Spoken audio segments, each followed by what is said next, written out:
but that's alright.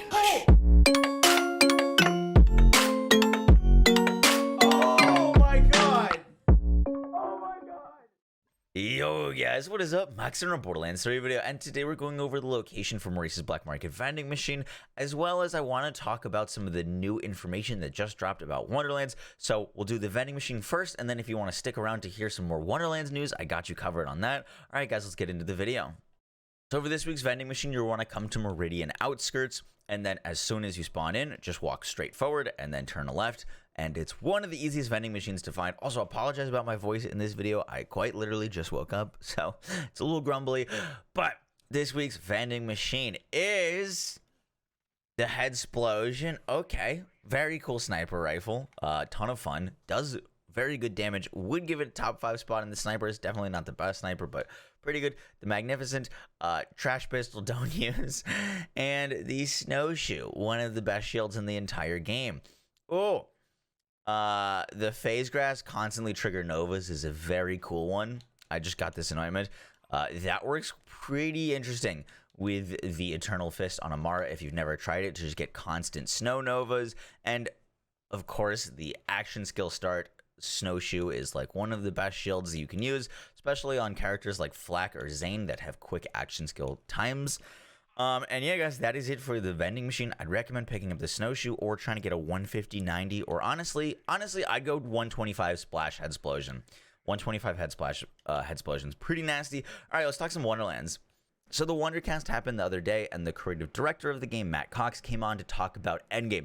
Now, I made a video about Chaos Chambers and how Wonderlands' endgame is going to be like randomly generated dungeons, which sounds incredible. But today or yesterday, we learned about how endgame scaling is going to work, and that is going to be in the form of chaos levels. Every time you beat a chaos chamber, you go up 1 chaos level, and there are 20 chaos levels at launch. And he said that they're meant to be infinitely scalable, so we could see big increases to the chaos level after the game comes out later on down the line. Now, the mistakes of mayhem levels and OP levels, they seem to have been learning from, because they wanted to get rid of that, oh, you need to refarm all your gear every 1 or 2 OP levels or mayhem levels. And they're doing that in the form of chaotic gear. So the way it works, or at least the way that I understand it to work, is that when you go into the Chaos Chambers 1 through 5 are going to have the new tier of gear, which is chaotic gear, or chaotic tier 1 gear. And whether it drops for you in chaotic tier 2 or chaotic tier 4, the chaotic gear is going to be the same damage.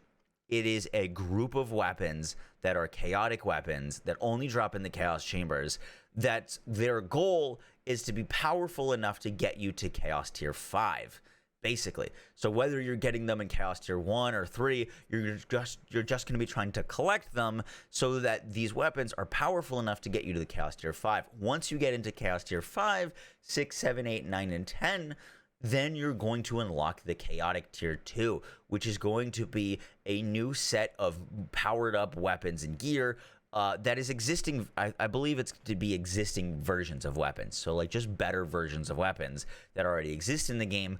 And that chaotic tier gear is meant to last you and meant to carry you basically through the chaotic tiers 5, 6, 7, 8, 9, and 10. And then in 10 through 15, you unlock chaos tier 3 gear. So basically, instead of having to refarm gear every single time, you're going to be hunting down this chaotic gear, which is going to last you for a bunch of chaos levels. That is its goal of the gear, which I'm really excited about. They also mentioned raid bosses, or they didn't call them raid bosses by name, so I don't want to like throw that out there, but they did say that they would be akin to raid bosses, and they're secret bosses hidden in the Chaos Chambers.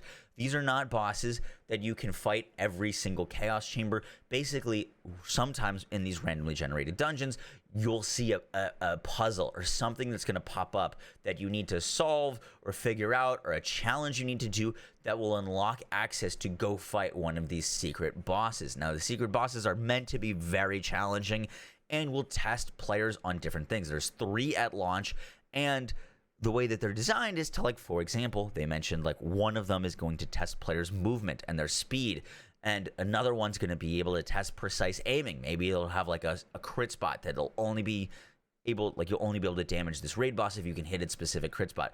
Basically, different challenges and different really difficult bosses hidden in these chaos chambers. It all sounds really good, and I just wanted to talk about it in this video instead of like making a separate video, just so we can kind of fill you up or get you up to date on all the new stuff that's happening Wonderlands wise. They also showed off a season pass and also announced that we're getting a new class in the 4th DLC that's coming to the game. The season pass looks really cool. The content coming to it looks really good, and it seems like they're we didn't have endgame in Borderlands 3 at launch. Here's a ton of endgame in Wonderlands at launch. Oh, we didn't have a second character. Here, we're already announcing a second character. Like, they're learning from their mistakes, and it's really awesome to see. And yeah, guys, that is it for the video. Curious to what your thoughts are on this, and we'll catch you all on the next one, guys. Take care. Peace. I was putting